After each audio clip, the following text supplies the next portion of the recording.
everybody, I'm Tom Vasel and welcome to Week in Review. It's been a while since we've done this, but we're back, and this is a video where we simply tell you about the reviews we did last week and then what we thought of each of them. And that way you can say, hey, I would like to learn more about that video, in which case, good choice, because the links are in the description below.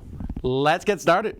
Hey everybody, I'm Garcia. Here's what I reviewed last week. I reviewed Rat Attack Party, which I rate a 6 out of 10. It's a small little set collection card game. It's got a cute theme. It's a very simple game to play, just some set collection scoring things. A little bit of negative interaction with you stealing things from other people whenever you would score a set yourself.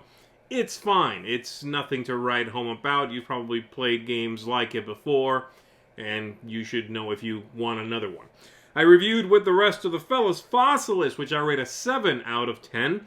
I think it's a solid game. It's a very gorgeous production, but it does have a little bit of an identity crisis, I think, where it doesn't quite, it seems to me, it's going to not quite appeal to the gamers who want that many rules because of the fiddliness and sort of the silliness of using tweezers to pick out bones from an ice tray.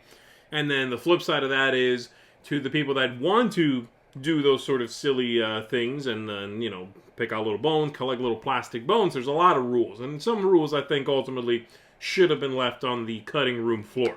Lastly, I reviewed Unmatched Buffy the Vampire Slayer, which I rate an 8 out of 10. I do not care whatsoever about Buffy the Vampire Slayer. I've never seen it. The theme does nothing for me, which is a testament to how good Unmatched is, because I still do like this set. Yes, it's ultimately going to get a little bit of a lower score from me. I rate some of these sets a 10 out of 10. This one gets an 8 because I think the decks in it are a little more simplistic than where we are at right now for Unmatched. But it's still fun, and I still had a good time with it. So there you go. And if you like Buffy, you'll really like it, I think. So that's it for me. I'll see you on the next one. Yo, my peoples, what's up? Jason here, taking a walk with both my children, Simone and Miles. So I reviewed 2 games at the Dice Tower this week, or actually 1 game and its expansion. I reviewed Planetarium, a resource management game for 1 to 4 players, family weight. Beginning of the cosmos, the formation of the planets. Really fun game. Gave that one an 8 out of 10 seal of approval. I also reviewed its expansion, Planetarium Primordial. Adds some modes, makes the game a little bit longer, a little bit more strategic. Not a necessary expansion, but, you know, decent, some good ideas there. Gave that one a 7 out of 10, also a seal of approval.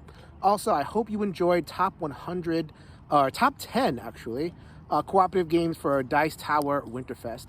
So this is Jason reminding you, enjoy your games and enjoy the day. Say goodbye. Bye. Bye. Hey there, everybody. It's Mike DiLisio, and this week I reviewed 2 games. First, I did a 4 Squares review with Tom, Z, and Roy for Fossilis.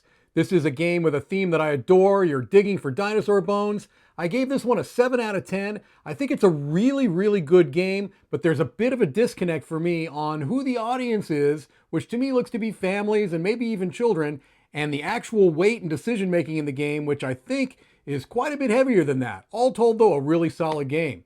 And then I did a solo mode review for Dwellings of Eldervale, my #1 solo game and multiplayer game of 2020. I gave this a 10 out of 10. The solo mode is fantastic. The Ghosts of Eldervale, as the AI opponent is called, is a really clever and unique system that does not take a lot of upkeep on the part of the player, but it gives you a nice, robust opponent to go against. That's it for me this week. Let's keep it moving. For me, really ran the gamut this week. First, we start with a major card game, A Christmas Story, a major card game. It's just trash. It's based on the movie A Christmas Story, but while I love that movie, this game is nothing about it. It's a really quick, where are the cards? I just found nothing in this game. Monstrocity, I really want to like this game. A speed dice rolling game where you run around and smash buildings with these huge monsters. It's just really boring. No strategy. You just move and hit the next building. There's nothing. Magic Money. This one might have scored higher possibly in a world where QE does not exist. Unfortunately, it's very similar to the game QE, but not as good in almost every way. Friememy Pastry Party. This is a little game where you're collecting cards to build cakes. I like it, but it's fundamentally broken with one of the mechanisms in the game. Camp Pinetop, another cute game in essence where you're going around and collecting stuff. I just found it slightly too fiddly and slightly too, just not enough there. It felt like there's a few too many rules, a few too many things in a game that's really light. It's okay. It just could have been better. Tattoo artist, draw pictures of tattoos, and the person who's the judge hands out rewards. It's a drawing game. There's some interesting things in it compared to other drawing games, but it's going to get lost in that clutter. It's fine, just not that great. Shifting stones. This is one I found to be too simplistic for me, but high quality, and it worked really well for kids. You're just shifting 9 stones around, trying to make patterns to match your cards. Kids really like it, and I found it worked great. Also, again, good components. Fossilis. Oh, speaking of good components, Fossilis has amazing components about digging for dinosaur bones. There's a few problems in the design of the game, I think, that keep it from, being amazing, but I love how it looks. I love the strong influx of theme, and there's just something about digging for bones for dinosaurs that I like. Patchwork Winter Edition, same as Patchwork Regular Edition, but prettier. Wingspan Oceania. I love Wingspan. I like this expansion. There's more birds. More birds is great.